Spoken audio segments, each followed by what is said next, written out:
बिस्मिल्लाहिर्रहमानिर्रहीम बिस्मिल्लाहिर्रहमानिर्रहीम। आज जो टॉपिक हम डिस्कस करेंगे वो है electrophilic substitution reaction of benzene. इसको ESR रिएक्शंस भी कहते हैं।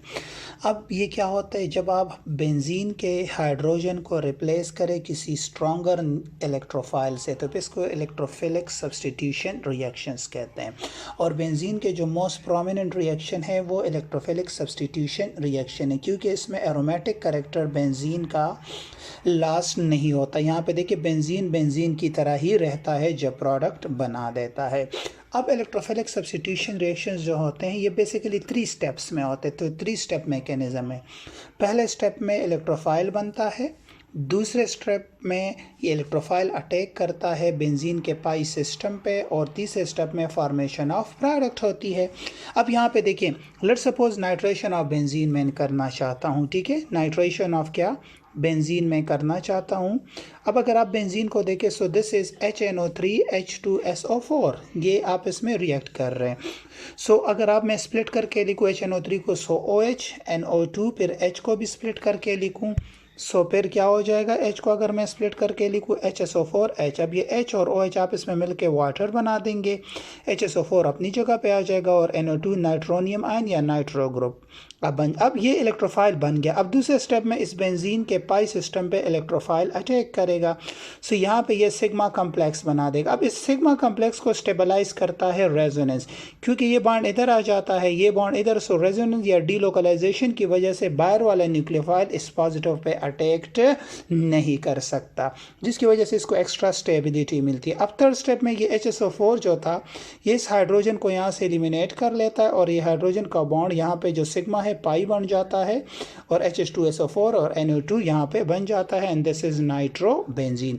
अब बेंजीन जो है, ये बेंजीन ये मोर रिएक्टिव है। अब जब नाइट्रो ग्रुप आ जाते हैं तो इसकी रिएक्टिविटी कम हो जाती है, क्योंकि nitro group basically electron withdrawing group है।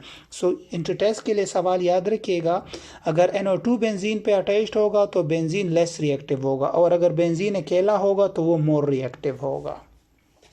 अब नेक्स्ट देखें आप लोग, and that is sulphonation of क्या, बेंजीन।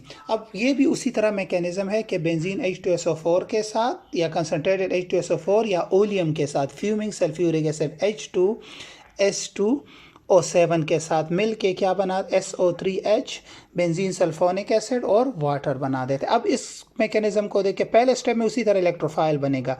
ये SO3 इस H2SO4H इसके साथ मिलके SO3H बना देगा, दिस इज इलेक्ट्रोफाइल, HSO4 इधर आ जाएगा।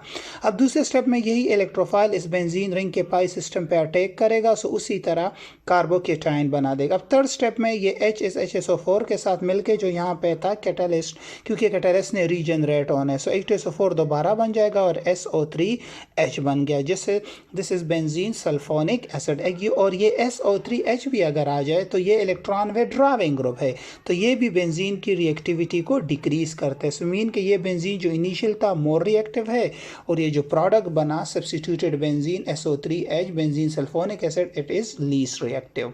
इसी तरह अगर आप नेक्स्ट को देखें, हेलोजिनेशन ऑफ बेंजीन क्या है, हेलोजिनेशन ऑफ बेंजीन के बेंजीन की हेलोजिनेशन कैसी होती है, अगर आप यहाँ पे देखें, सो उसी तरह Cl2 AlCl3 के साथ मिलके Cl प्लस AlCl4 माइनस बना देता है। ये Al इसके साथ इलेक्ट्रोफाइल बन गया। अब ये इलेक्ट्रोफाइल इस बेंजीन रिंग पे अटैक करेगा, उसी तरह कार्बोकेटाइन बनाएगा, फिर AlCl4 इस H को निकाल के HCl और AlCl3 रीजनरेट हो जाएगा, और यहाँ पे आपका हेलोजन बन गया, विच इज़ क्या, क्लोरोबेंजीन।